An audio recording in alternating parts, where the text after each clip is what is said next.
লা লা লা লা লা লা লা লা লা লা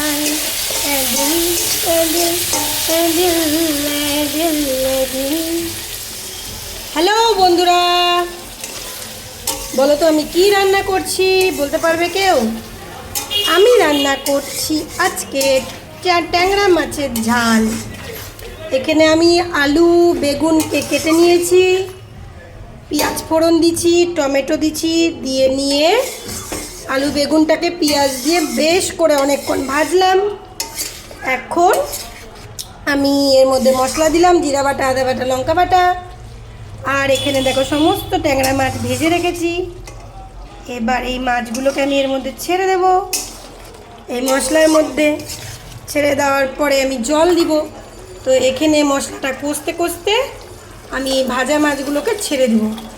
আর একটা দেখো কাতল মাছের পিস আছে। তো আমার মেয়ে যেহেতু ট্যাংরা মাছ খেতে পারে না কাটার জন্য, ওর জন্য এই মাছটা, ঠিক আছে? তো এই মাছটা আমি তুলে রাখবো, নাহলে ভেঙে যাবে। তুলে রাখলাম।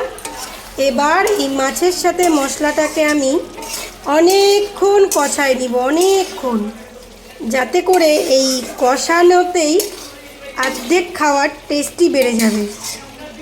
তো মাছটার সাথে মশলাটাকে কষাই নিচ্ছি। এর মধ্যে এখন মশলা ঢুকবে, তারপরে জল দিব। জলের বোতল দাও তো একটা, জলের বোতল দাও একটা। দেখো মশলাটা টকবক করে ফুটছে। এবার এর মধ্যে আমি জল দেব পরিমাণ মতো, ঠিক আছে?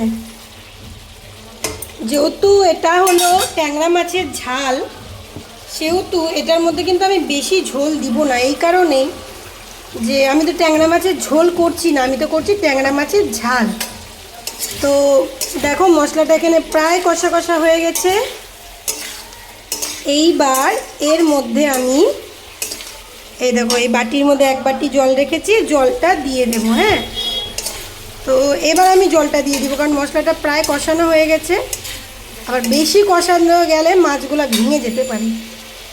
তো আমি জল দিয়ে দিলাম। আমার গলাটা একটু ক্যানক্যানানি শোনাচ্ছে, কারণ আমার প্রচণ্ড সর্দি কাশি, গলা বসাটা তো এখন একটু ঠিক হয়েছে। তো যার জন্য গলাটা হয়তো একটু খারাপ শোনাবে। তো এবার আমি জল দিয়ে দিলাম পরিমাণ মতো। এবার এটি ট্যাংরা মাছের ঝাল তৈরি হোক। আমি মেয়ের মাছটাও দিয়ে দিলাম এক সাইডে। এবার একটা থালা দিয়ে ঢেকে দিলাম। ট্যাংরা মাছের ঝাল হবে, আর ট্যাংরা মাছের ঝালটা হতে থাক ততক্ষণ আমিও আমার বাকি কাজ করে নিই, ঠিক আছে? চলো টাটা। তো দেখা যাক এখন আমার ট্যাংরা মাছের ঝাল কত দূর। এই হলো আমার ট্যাংরা মাছের ঝাল, হয়ে আসছে অনেকটা। দেখো জল শুকিয়ে গেছে। তো এবার আমি নামিয়ে নিচ্ছি বাটির মধ্যে। তো তোমরাও চাইলে এইভাবে করতে পারো। রেসিপিটা তোমাদের সাথে তো আমি শেয়ার করেই দিলাম। যদি ভালো লাগে অবশ্যই একটা লাইক করো। চলো টাটা, সবাই ভালো থেকো।